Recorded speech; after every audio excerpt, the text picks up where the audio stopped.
Brendon. Welcome to the Yep. podcast. Thank you. Thanks for coming down. So to start off, just tell us a little bit about yourself and a little bit about your business then. Yeah, I'm Brendon. Brendon Crealey is my name.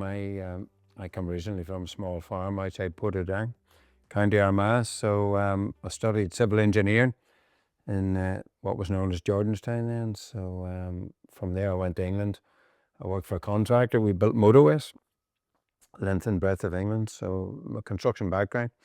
And then when we come back to Northern Ireland, our first child was born in England, and then my wife wanted to come home. So we ended up back in County Armagh where I started off, and I couldn't just quite get the jobs I wanted for construction jobs. So I started to look at other things, and I done some part-time training for the Construction Industry Training Board, which is down at Nuts Corner there. Doing some training for them, self-employed. And then I thought I can possibly do this myself. So I don't remember the day that decision was made, but we started a small training centre 25 years ago in a little village called Mahary, which is on the shores of Lough Neagh in County Armagh. And literally a tiny business unit with me and one course. And we were going to conquer the world with one course. But we grew out of there in about 18 months. Moved to a rented yard for 13 years. Grew the business massively there. And then I'm back now where I started on my home farm. So we have a 12-acre centre in County Armagh, where Industry Training Services has 10 training rooms and quite a big setup there. And then we've a rented place in Dublin at the minute, so we're trying to get Dublin basically. We've a few years work to do to get it built up. So yeah, Industry Training Services is we started off just construction, and we've grown the business now. We're into airlines and meat, all food production. We do work for a shipyard in Northern Ireland here. And yeah, we've broadened the business out. Probably 70% of our business is still in construction, but at least 30% is non-construction. So yeah, that's where we are. Tell us a little bit then about ITS and what they actually do. So for people who aren't familiar with your business, give us an overview of what services you provide. Yeah, so in our at our training centre in County Armagh, you can come in there and learn how to drive a digger. Drive a crane. You can learn how to go in confined spaces. We do telecom. We teach you how to climb poles, do underground. So we're a fully fledged open reach training centre as well. So we do all the telecom stuff. The business is, so it was health and safety is really where it started, but most of the telecom stuff is all skills. Driving plant machinery is all skills. So yeah, we teach you how to dig up roads and reinstate them. We teach you how to put up traffic management on roads. So you can do a 1-day safety course. You can do a 5-day safety course. You can learn to drive just about every piece of machinery that you need in construction. So construction, confined spaces, then brings us into the ERT, emergency response team training.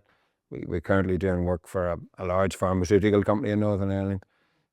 Doing emergency response team, ERT it's called. So we're literally teaching them how to put fires out in their own premises. So the guys doing that with us are all ex-fire and rescue guys. So it's quite a broad brush. What we do in Dublin, we do work for Aer Lingus.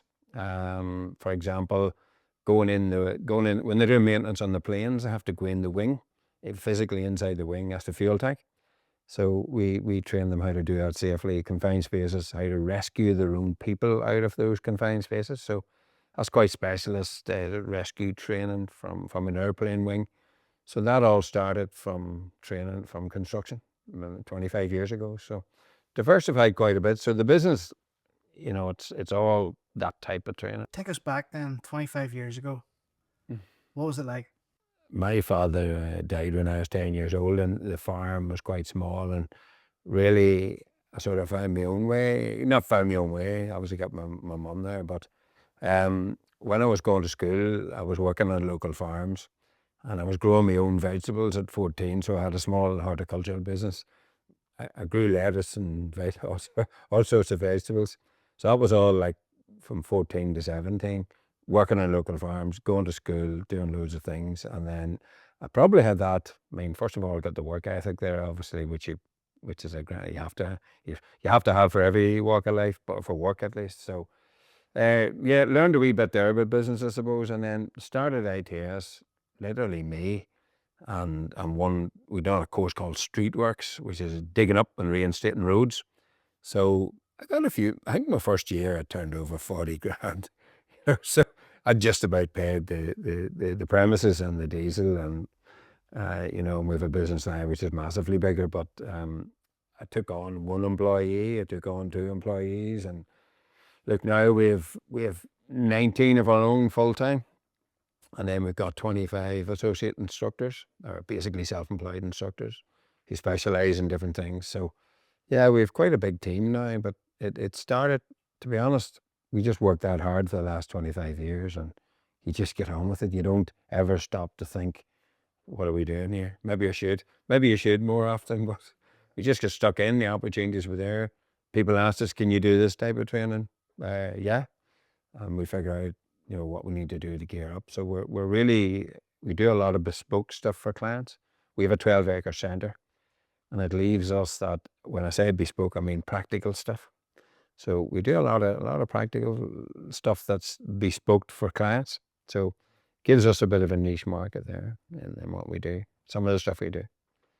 And then tell us a little bit about what it was like growing up in Northern Ireland and starting a business over here in, County Armagh from where you... Yeah, growing up on a small farm is quite a bit different from growing up in Bangor or Belfast. So to be honest, I went to University of Ulster there at Jordanstown, and I actually started off staying down there in the first year. And I went into the Students' Union once and took a look around me. I thought, this is not for me. These people in here wasting their time. I'm here to do some work, and I just focused on the study and getting my course done. And then when I got my course, civil engineering course done, I had one job offer from Northern Ireland, three job offers for England, and my decision was made in about 3 seconds flat. I was straight on the plane I started down the site in Somerset. So growing up in Northern Ireland, we lived in the country, and I worked in farms. When I come home from school, I worked in local farms. My first job in a local farm, I'd done 5 evenings after school up to dark, and I worked all day Saturday, and I got a 10-hour week. That's where I started. Now, I was only 12 years old then, so that was my week. So working was my week, and then when I went to university, I thought, well, I'm here to work. And I kind of just carried on, got my course done, got my certificates, and got out of here. So, but yeah, Northern Ireland growing up, it was really just work for me. Yes, we socialised a bit, obviously, as well. But yeah, we weren't in the cities. I mean, Northern Ireland, a lot of people unfortunately know it for the troubles, but we weren't in the cities or towns. So we were out the farms, milking cows and working, and it didn't really have any impact on my life, to be honest. It did, actually, the second year at Jordanstown, I took a place in the Lisburn Road, rented a wee house in the Lisburn Road. And unfortunately, it was next door to a police station that was blown up in the middle of the night. Blown up it woke me up at 2 a.m. A police station going up in a puff. And so the next morning, I basically packed my bags, and I never set foot in Belfast again. I never stayed another night in Belfast after that. So that was enough for that. Back to the country where I was safe. So I got my grant money, and I bought a car, and I travelled up and down to Jordanstown in a 300 quid Talbot Sunbeam. So I worked and travelled, and that was it. So yeah, it was good. Just a hard upbringing on a small farm and working, and that's rightly or wrongly. I had my first holiday, I think, when I was 18. So there was a lot of things you didn't have out in the country. What about those early days? Do you think any of those experiences have had an impact on your career and how you've gone about setting up ITS? Yeah, the one big one which I've said is just the work ethic. Whether you're in your own business, when you're in your own business, if you don't have a work ethic and you think you're working 37 hours, you're in for a shock. Unless so when I worked on the farm, obviously we were working long hours, and then, to be honest, when I went to England, when I worked with Balfour Beatty building motorways, it was 7 days a week, 12-hour days. So I came accustomed to doing that sort of work and those sort of hours and that sort of work ethic. So yeah, look, you just get stuck into the business, and you learn the hard way. Obviously, most things, try to not make the same mistake twice. But as I quite often say now, I didn't go to the Harvard Business School. Not many people do. and you just learn, but you just hopefully are wise enough to learn by your mistakes, and just crack on. Like, I went to the bank with a 1-page business plan, and they said, "Yeah, how much do you need?" I think I asked them for 10 grand from memory. So I got a bit of support from Invest NI in the early days, so I did get some support, but just crack on. I had no, quite frankly, I had no business plan in the early days. To get Invest NI help, they insisted I got a business plan drawn up, but quite honestly, I could have done it myself in the back of a fag packet. So yeah, just crack on and do the work. I liked the training. I had the construction experience, so I knew about safety. I knew what I was talking about, and if you're able to communicate and do a good job. So we set out in the business, to be honest, to do a really good job, to do things properly, and we've kept that, and it's really served us well. What we do it properly. We sometimes tell clients, like, you need something else. You don't need what we can offer. You need something different. So good customer service has been there from the start. Just give people the right advice. And how about, being based in County Armagh, not too far from the border? How about, Northern Ireland's unique positioning and context as a country, divided, having the north and the south, but also operating in the UK? How's had that had an impact in your business and how you strategically positioned yourself? Hasn't really. I mean, what you refer to there is more the more for goods, and well, we are services really, but more maybe for goods. But the things that would make a huge difference in my business would be infrastructure. Like, for example, the new A5 road project, which is like Strabane down to Auchnacloy there. If that job, if it ever gets built, and it should be, if it ever gets built, that I would get possibly a huge amount of work out of that, because that's right up my street.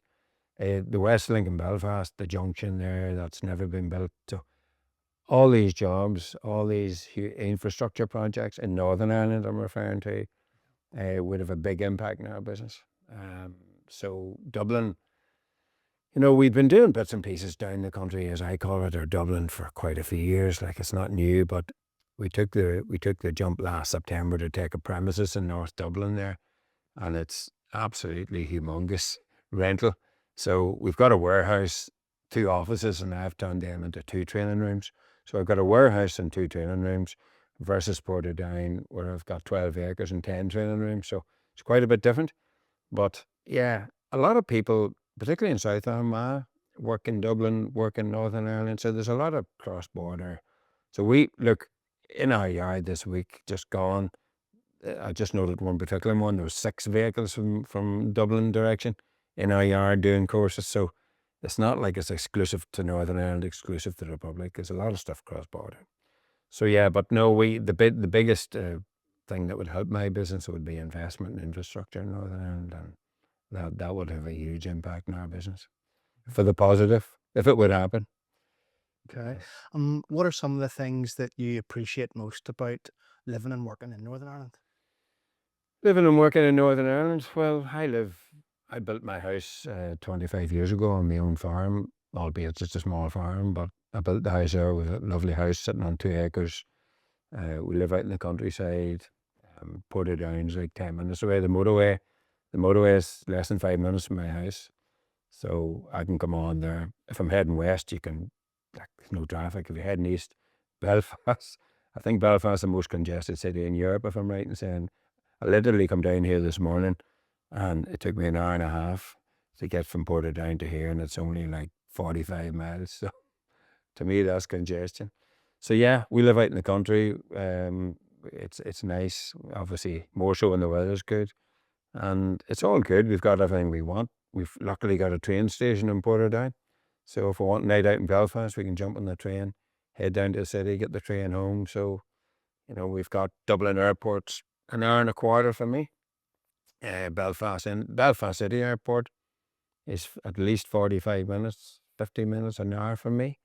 So actually, it's actually not that much further to go to Dublin. So we're probably in a good location. We're in the middle of the province, just on the shores of Loch Ness. So we're strategically, we're in a good location, to be fair. And what would you say drives you personally in the work that you do? What is it that gets you up in the morning and out the door ready to work? So we grew on the business. Like, where we are right now, 81% of our business is in Northern Ireland, and we're well established. And to be honest, we're the household name. Do we have to do any marketing? Yes, we do. But um, Dublin and the Republic of Ireland, Dublin in particular, is really exciting growth for us. And what gets me up in the morning now is getting that business turned. We've obviously got targets, it's financial targets. So I think within 3 years of now, half of my business will be coming from Dublin and half will be coming from Northern Ireland. At the minute, it's only again about 12% coming from Dublin. So we've a lot of work to do. If we weren't focusing on the growth in the business, I've got a good team of people. So could they do it all themselves without me? Probably yes. But it's the growth and the exciting market that's there for me in Dublin. And Dublin and surrounding areas. It's not just about Dublin. Like I'm going in a couple of weeks to do work in Limerick, and we do a wee bit in Galway, and we do a wee bit in Cork. But obviously, strategically for me, Dublin's an hour and a quarter south of my house. It makes sense. We've a business premises in Dublin. So yeah, the excitement is growing the business. Up in Portadown, we're doing, like, we literally 3 months ago didn't do fire training, ERT, emergency response team, fire training. We didn't do it. The client asked us, could we do it? And we said, yeah, we think we can. We went and had a look at some facilities in Northern Ireland, some of the Republic, and we actually built this thing ourselves in like 6 weeks.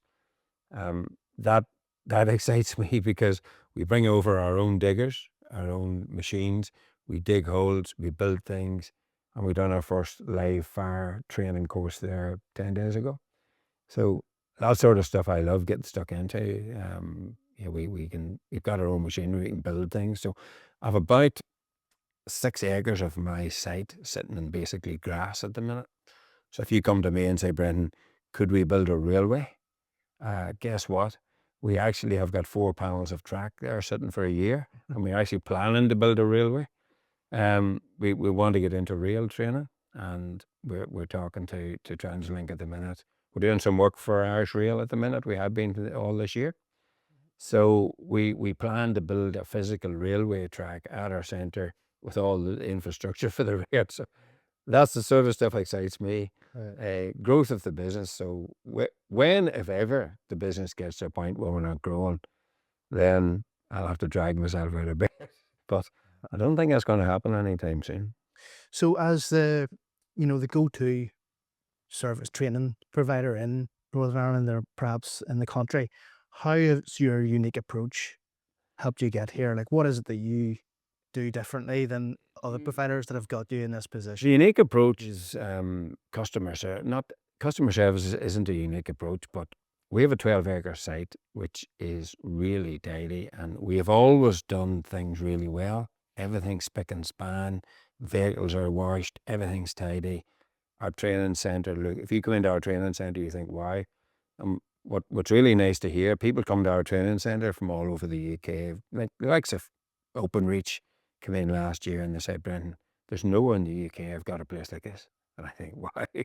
I don't let that sit with me for too long, because I know we have. And people come from Dublin and they say, why? This training centre is incredible. There's nowhere in Ireland like this. And I think, have we really done this? And then I think, yeah, we have. So it's the customer service, it's the facilities, it's the place being really tidy, and it's about being professional. We give people the right advice. Our business, we're in health and safety a lot. We help to save lives. We help to maintain people's incomes. We do things properly. And to the detriment of the business financially, I'll be totally honest with you, we could take a different approach and just rake the money in and do a half ramshackle outfit and make a lot more money. So if you're into just making money in the business, that's what you'd be at. But I go to other places and I think, oh my God, I couldn't look at this yard. I couldn't look at how untidy it is. The grass isn't cut, so it's doing things really well. And then it takes customers a while. Like in Dublin now, we were talking to clients like Sisks and Walls, literally talking to them for 18 months, saying, look, we're really good at doing training. Yeah, we'll give you a ring if we need you. And this went on for quite a while. And then we started to get phone calls. Could you do this course? Yeah, we can do it. Sure. Do you want it done in Dublin? Where do you want the course? And now they start to trust us, and now they're starting to ask, what other stuff can you do, Ben? So those relationships really can take years to build. And whilst it's frustrating that you're thinking, like, we can do all this for you tomorrow. You probably, the big ones probably spend about £1 million a year in training, the bigger contractors in Ireland. Like, and we're maybe getting £5,000 of that in year one. I'm thinking, what more can we do? But it takes a long time to build those relationships. They've got to trust us because a lot of our competitors don't do things the way we do it. And the quality isn't there and the professionalism isn't there. And that doesn't, you don't get that relationship built overnight. It Yeah. takes time. And have you any advice or any tips for people? It's really interesting to hear how long it takes for some clients, for you to get some clients over the line. How would you suggest other companies, maybe in your sector or in different sectors, go about building those relationships? And it can be quite disheartening, if you are talking to somebody for a year and a half and you're not really getting much Yeah, work or any yeah. work. People, like we have two in our marketing team. Like, most businesses our size wouldn't even have a marketing team, but we're doing a lot of good marketing quality stuff. But it it gets the awareness. Like when we started in Dublin, I hired a PR firm. We'd spent probably 30 grand doing different things, and actually didn't really bring much business in. So people do business with people. So particularly in Ireland, you need to be in front of the people. But we were getting people saying, "Look, we don't do meetings unless we're doing business with you." We got that from two clients. We don't do meetings unless we're doing business with you. I'm trying to do business with you. So, but if you can get in and talk to people face to face and they trust you and you talk sense and you don't talk a load of gibberish about, my role in the business, I'm not in selling a course at X amount of euros. I'm in to try and build a relationship with you, and I want to do business with you in the future, but you need to come and talk to us. So we like people to come to our centre in Northern Ireland in particular because it really is high end. And if we can get people to come in there and see that, they think, why, this company's really serious. Our little place in Dublin, look, if you come into our place in Dublin now, you think, I'm just heading in a warehouse here. But when you get inside, why? This place has all been refurbed. The walls have got nice stuff on it. The floor's clean. The carpet's clean. The branding's clean. And for what we have there, it looks professional. So, yeah, people talk. People do business with people, but it can be hard to get people's attention. Everybody's really busy. It can be hard to get their attention.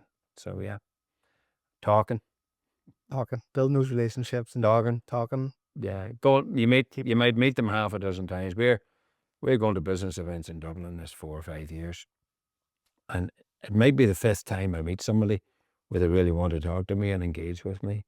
And we try and sell some training and build up the relationship. So they've got their local training providers. Ireland's full of them. So we do have an exclusive on some stuff, to be honest. We really do. Like tower crane rescue. We're the only company in Ireland that can rescue a tower crane operator out of a tower crane and have them on the floor within 15 minutes, if something happens to them. The fire and rescue would spend maybe half a day getting them down. So I think we're the only company in Ireland do that. So we have some exclusives like that. Our confined space setup, we have a really, really smart mobile training facility that drives around the country. It's based on a truck. We're the only one in Ireland. And when you see it, you think, wow, this company is serious because it looks proper. It's proper kit. So we have a few exclusives, but largely you're just trying to build up the trust. What would you say you're most proud of with ITS, with the services or the work that you've done so far with ITS? I'm proud. I'm proud that we're the best in class. If we were at Crufts, we'd win the best. We'd win the best in crafts in class. Sorry, with the best training facility of its type in on the two islands. I'm not just talking about Ireland. I'm talking about England too. I've been to a lot of them. A lot of people have been to mine. We have the best facility in the UK and Ireland, which is I'm quite proud of. What we built up.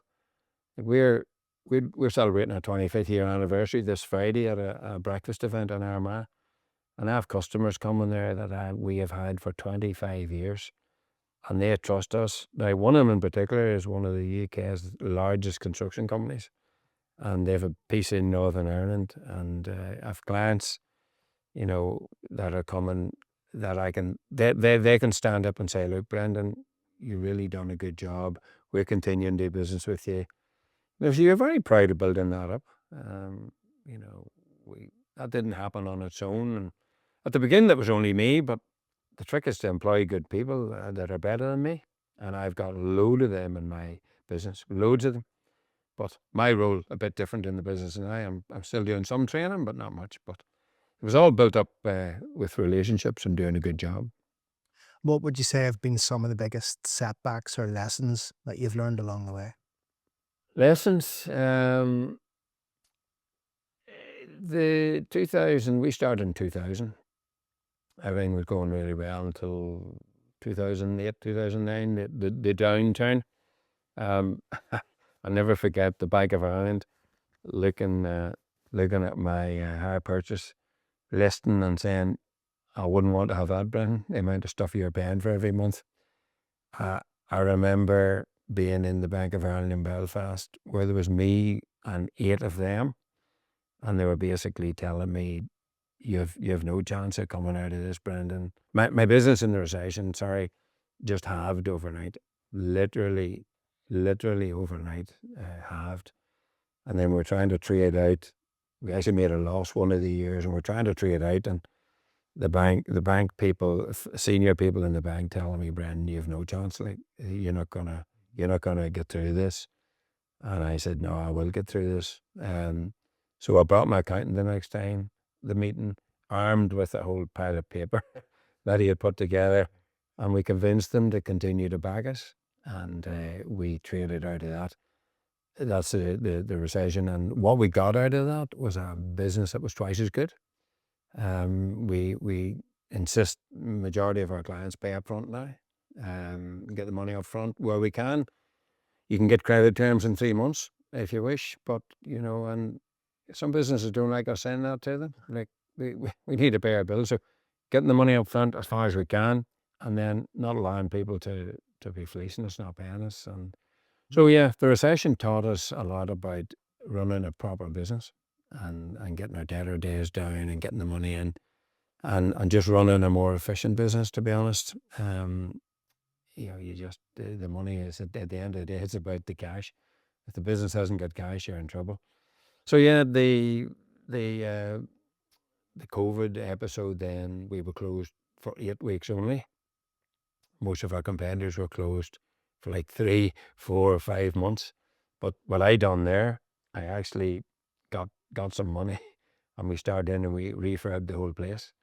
We got in a training room. Everyone had to be 2 meters apart, and you can imagine in a training facility.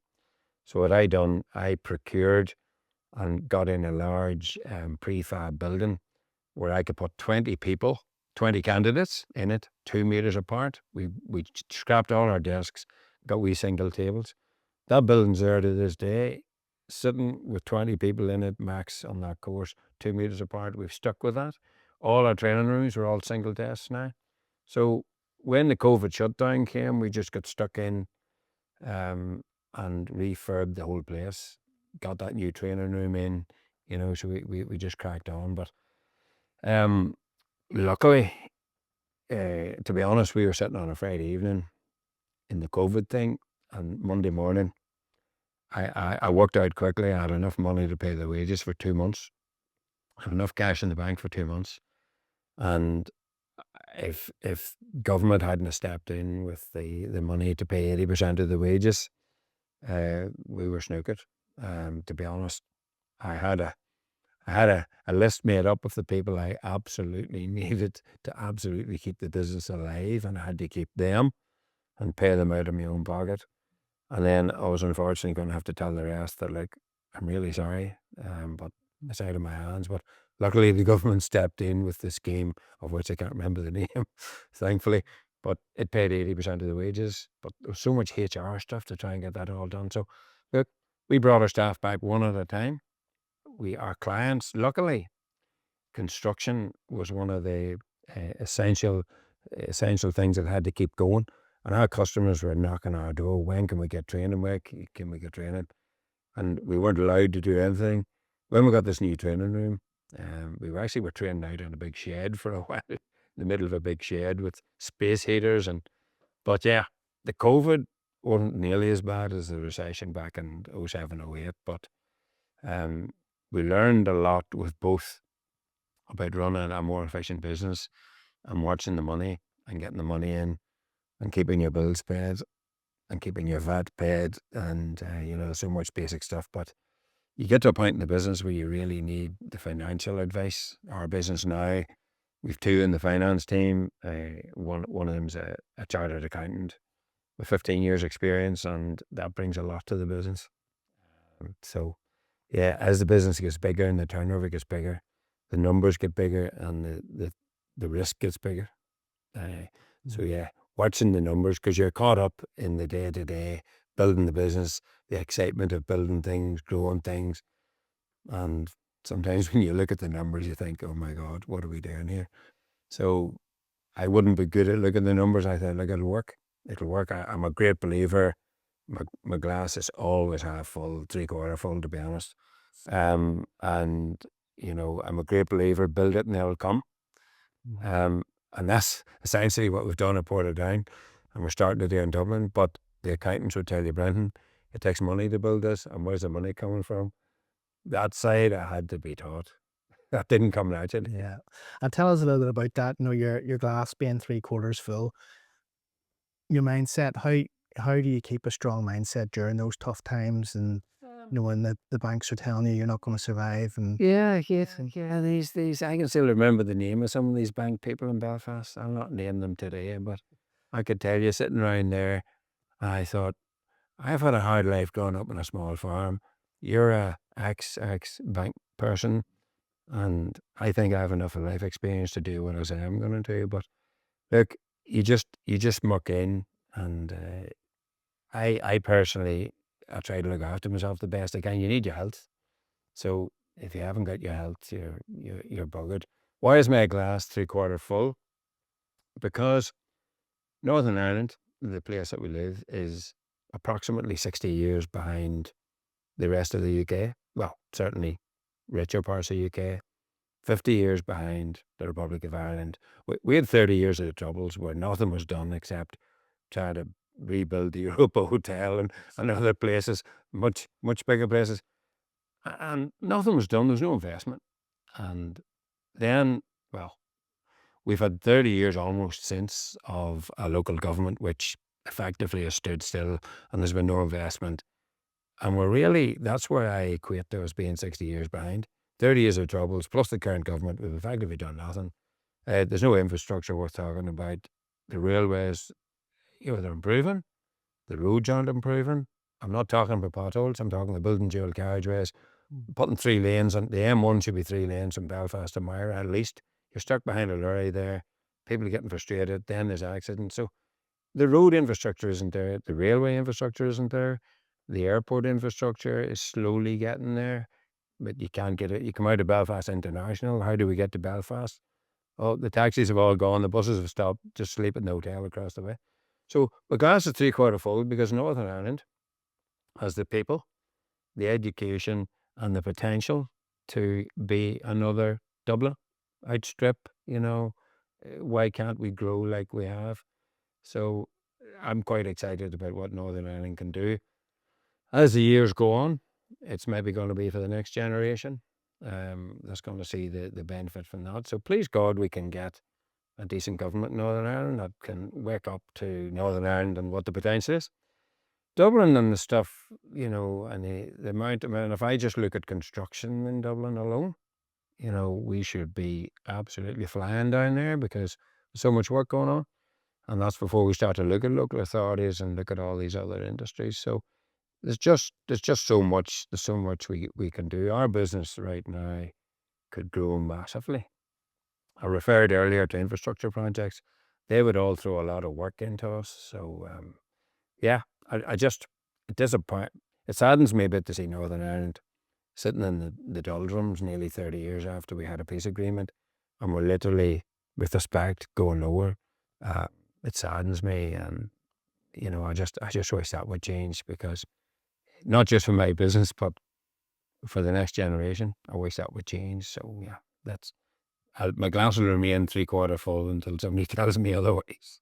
How do you see specialised training and skills development, helping to contribute to Northern Ireland growing and our business community getting to where it needs to be?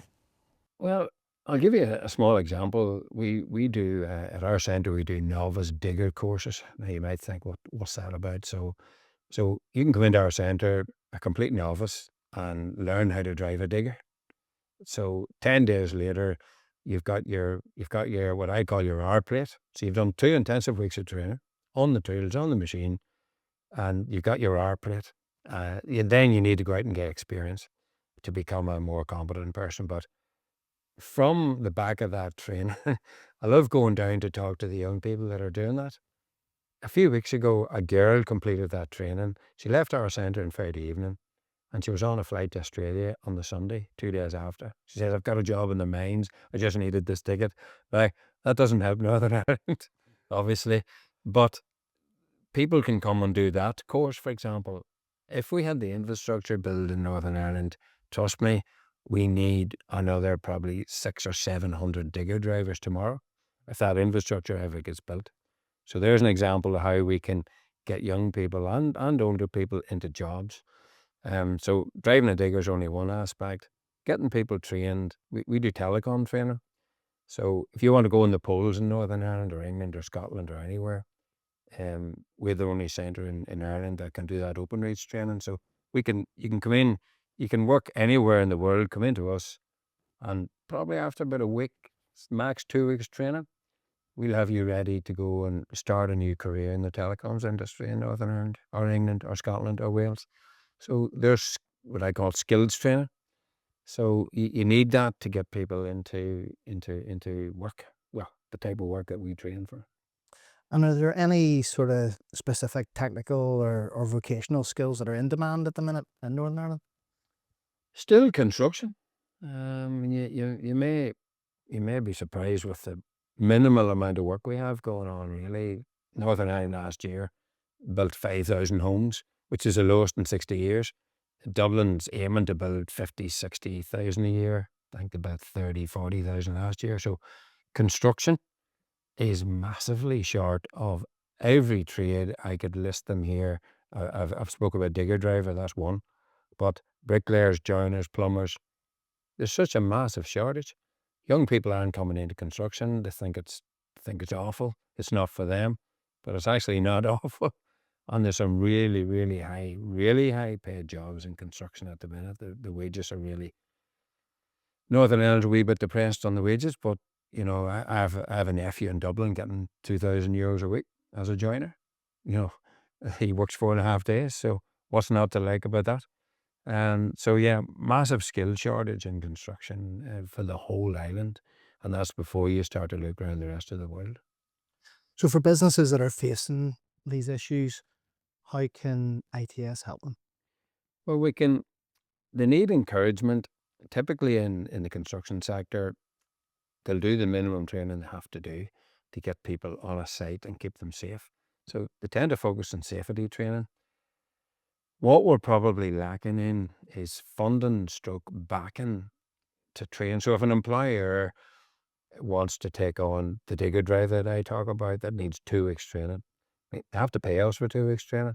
Now, luckily, the local college is supporting us on that at the minute, and that's how we're doing that training.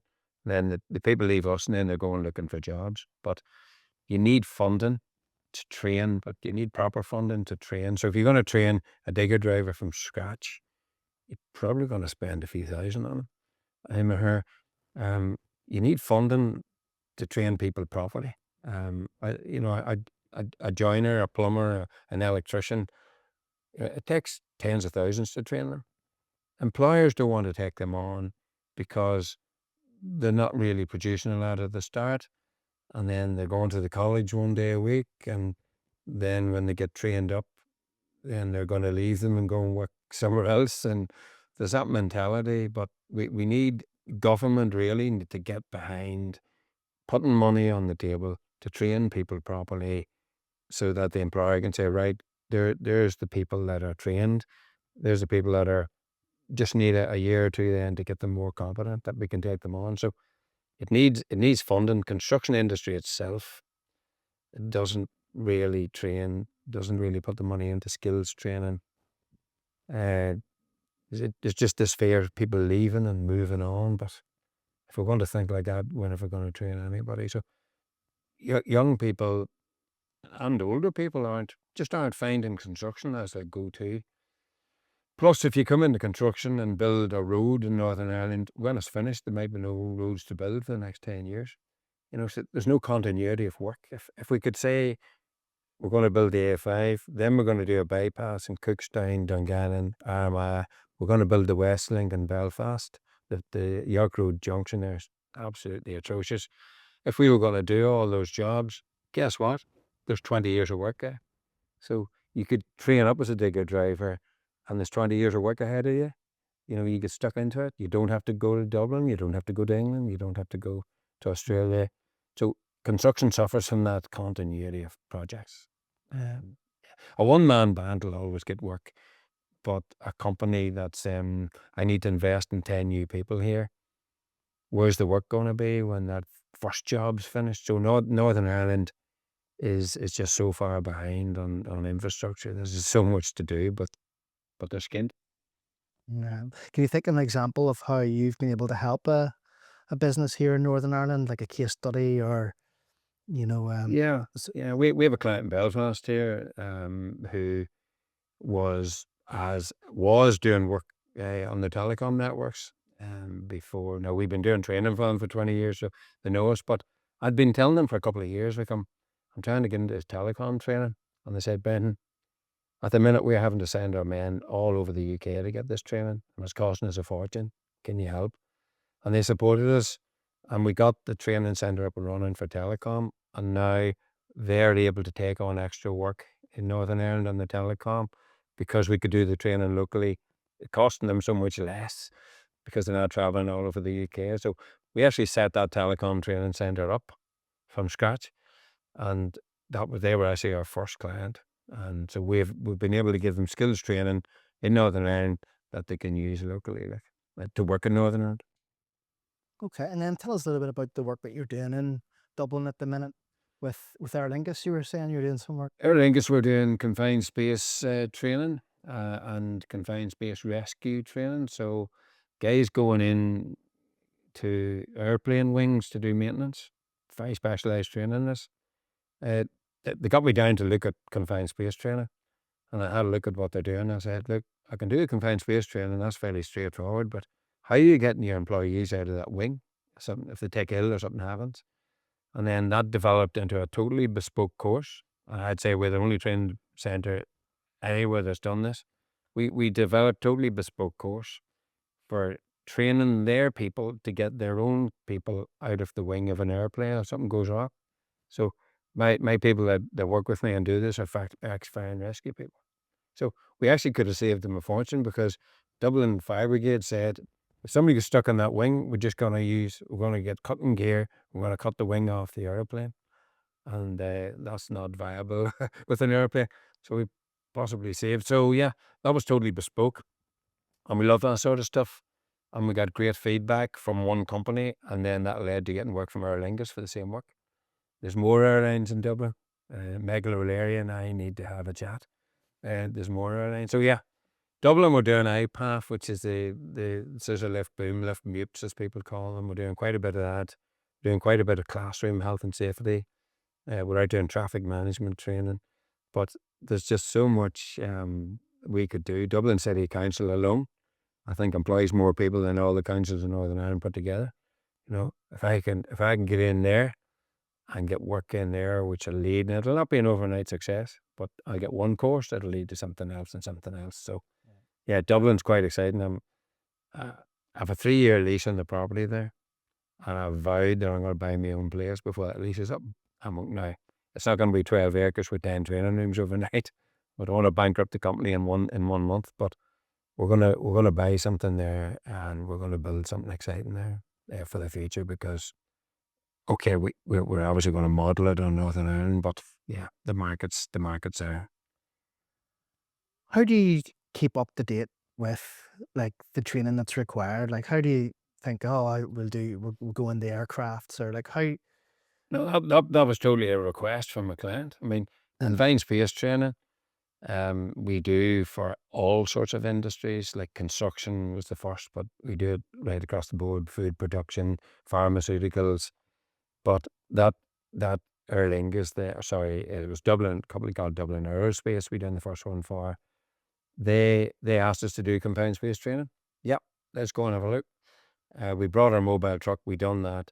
But I said, no, but you have a bigger problem. So we advised them their problem could be rescuing somebody out of a confined space.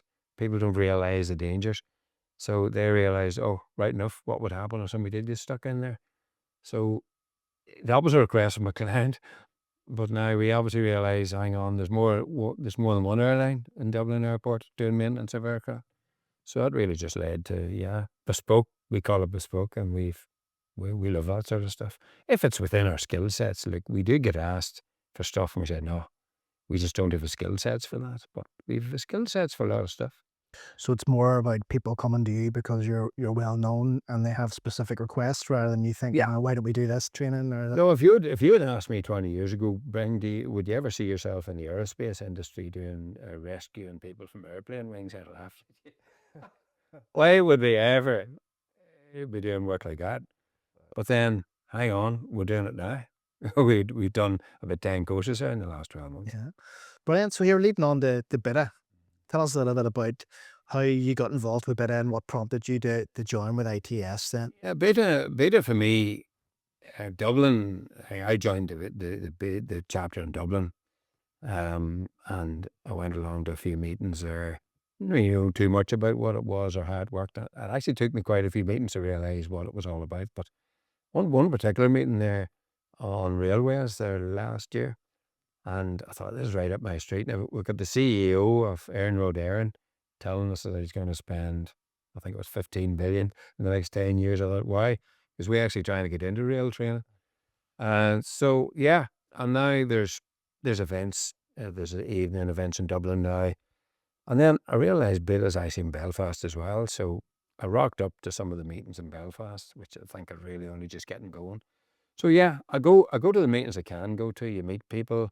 Like, actually to date, I've met more people that I need to help me stuff in the business rather than getting business from them. I haven't quite got what we had a guy in yesterday looking at software in the business that he maybe find a solution. I met him through BITA. So yeah, the idea is that we get clients from BITA. To be fair, with a wee bit having just quite, it's working the other way around, finding people that can help me in the business at the minute. But look, that's all good as well. So yeah, join the Dublin chapter and then find the Belfast chapter, and meeting people. Yeah, in my role in the business now is really what I should be spending not most, but a good bit of my time doing, which is what I'm trying to do when I can get away. So would you say being part of BITA has helped you kind of, keep up to date with what's going on in terms of rail and So that real things did, yeah. The meetings can be quite mixed. I go to all the things and you meet people, and there's probably no one there really that would be on my radar. But yeah, look, you meet people. We're doing work for Aaron Road Aaron now, and the people we've met in BITA at that rail event in particular have been very valuable. I've found out who the right people are in Aaron Road Aaron. So yeah, you meet people, but you don't sometimes know who you're going to meet until certain events. But then you're trying to network with them afterwards. And what about BITA's mission and their ethos of, people that know people that help people and that? Have you found that's been something that resonates with you? yeah, particularly the people like in Belfast. Brendan Murphy heads up the Belfast, and Billy in Dublin. So yeah, big Billy, I need to meet such and such. Can you arrange it, please? And that's what Peter's about. I want to meet such and such. Ben, yeah, give me a minute. I'm on the phone in his wonderful Cork accent. So yeah, look, that's what it's about. But the people I want to meet need to be in BITA or going to the meetings for me then to want to meet them. But yeah, opening doors. So if everyone takes the same approach that, I can help you to get to meet someone else, if everybody does that in BITA, then it works. Yeah. And then really it's about, I mean, I met a lady in Dublin at the last event I was able to get to in Dublin, and she's doing our 25-year anniversary on Friday. She's MC on the event. Never met the girl in my life, and hopefully she does a good job. Rita, never met her in my life. Met her in a pub in Dublin. You sound like you're a bit gabby. Would you be MC for the event in Armagh? Yeah, sure. So she's doing that on Friday morning. Met her in BITA. Right. I had other people lined up for that. I thought, this girl sounds good. So yeah. So there's an example of BITA. Brilliant. And tell us, how do you think ITS can contribute to BITA?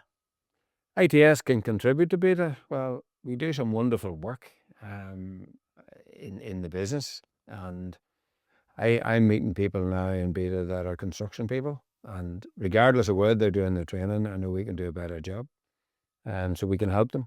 So we can help other members by being in BITA. Brilliant. Great. Well, Brendon, thanks so much for sharing your story with us today and tell us a little bit more about your business.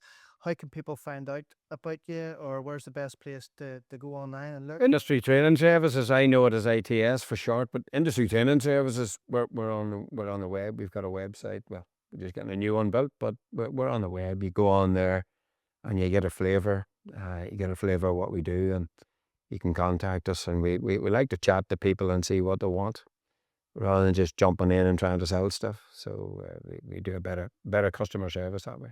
That's great. Thank you, Chris. Bye-bye.